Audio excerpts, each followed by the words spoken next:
अच्छा, जिससे प्रेम रहता है, स्नेह रहता है, उससे बराबर रहती है। यदि हम किसी से प्रेम करते, स्नेह करते हैं, तो उससे हम बराबर बोल सकते हैं भैया भूख लगी है, भोजन करना है।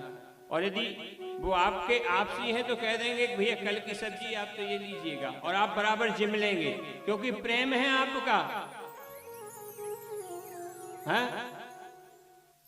अच्छा, प्रेम नहीं है किसी से तो आइटम भी रखे हैं, तो जैसे अब निमंत्रण करें नहीं, गुरुजी निमंत्रण करते मनो कई का है, कई व्यवस्था नहीं, व्यवस्था का नहीं, कई अब देखियो भजिया बनाते तो पालक और ये सब कुछ तो सामान लगा था, व्यवस्था नहीं है, तो क्या पालक से ही भजिया बनत है का? अरे बताओ बताओ, पालक से ही बनत है का? अरे प्रेम है, स्नेह है, तो क्या बेसन में थोड़ा सा नमक मिर्च डालो, आलू डाल के और बढ़िया निकाल दो। गुरुजी निमंत्रण तो करते मनो व्यवस्था नहीं है, व्यवस्था जैसे बड़ी करोड़ों की लग रही है। यही होता है।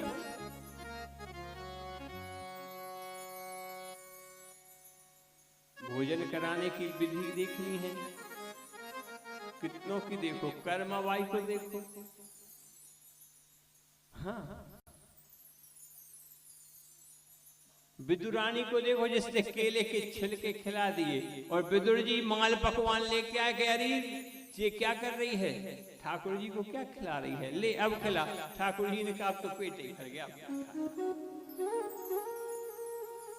भाई जब भोजन आया बाजार से, विदुर जी को पता था कि ठाकुर जी यहाँ दुर्योधन के यहाँ भोजन नहीं कर रहे, और पक्का मेरे घर जाएंगे, और मेरे घर जाएंगे तो भोजन प्रसाद ही करेंगे, और भोजन करेंगे क्या, कुछ तो है ही नहीं है। इसलिए एक काम करो, ठाकुर जी इस रास्ते जाए, अपन इस रास्ते चलो, सामान बाजार से होता है ना, जैसे कोई मेहमान आते या कोई अतिथि आते, थोड़ी व्यवस्था करते हैं। तो विदुर जी को पता था घर में कुछ नहीं है, और ठाकुर जी ने आवाज लगाई, बुआ विदुरानी स्नान कर रही है। स्नान करके जैसे ही देखा, अरे मेरा लाला आ गया। हाँ लाला ने बताए दो। बुआ बताए कह दो, अब तो भूख लगी है। देखो आई ना बात प्रेम की।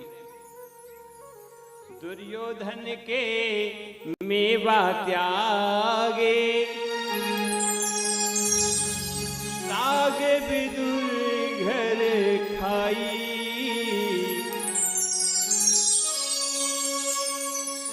जबरदस्ती खिला रहे थे, जे मेवा रखे महाराज, मकवान है, रबड़ी है, लुच्चे नरम तरतरी, नाना प्रकार के आइटम भोजन कर लो। ठाकुर जी नहीं किए, प्रेम ही नहीं है भोजन में।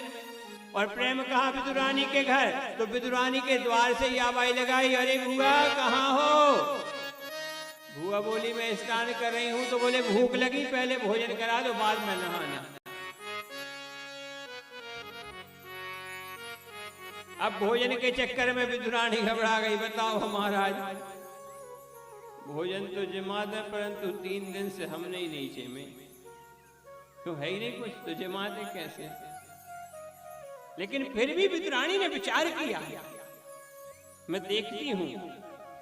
आजा लाला, ने चिंता ना कर, शरीर में ठीक से वस्त्र नहीं पहने, और याद आए कि पुराने केले रखे हुए हैं मेरे घर में। केले लेके आई, टोकन हटाया, और लाला को अपनी गोद में बिठाला। आधो वस्त्र पहने, वस्त्र ठीक से नहीं, और जैसे ही ठाकुर जी के प्रेम में विह्वल होकर के, और केले छीले, और छील करके गूदा तो फेंक दिया, और छिलके, और जैसे ही छिलके खाए, ठाकुर जी प्रेम से खा रहे हैं, और ठाकुर जी को पता है कि मैं छिलके खा रहा हूं, पर ठाकुर जी बोले कहा, कुछ नहीं कहा।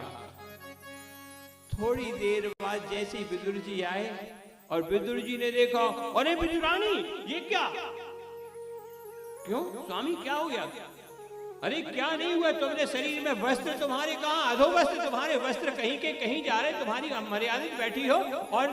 और ठीक है चलो, वो तो तुम्हारा लाला था, भतीजा था, पुत्र था, कुछ भी है, लेकिन तुम्हें ये याद है तुम क्या खिला रही हो। बोले क्या खिला रही हूँ स्वामी।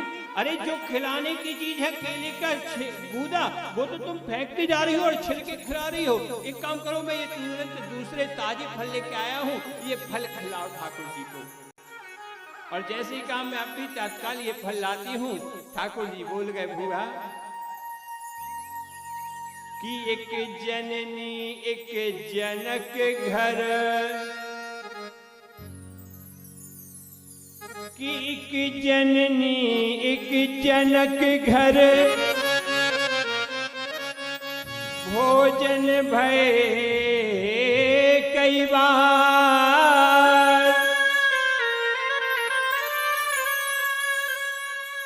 एक शिवरी एक विदुर घर, पेट भरा दोई बार।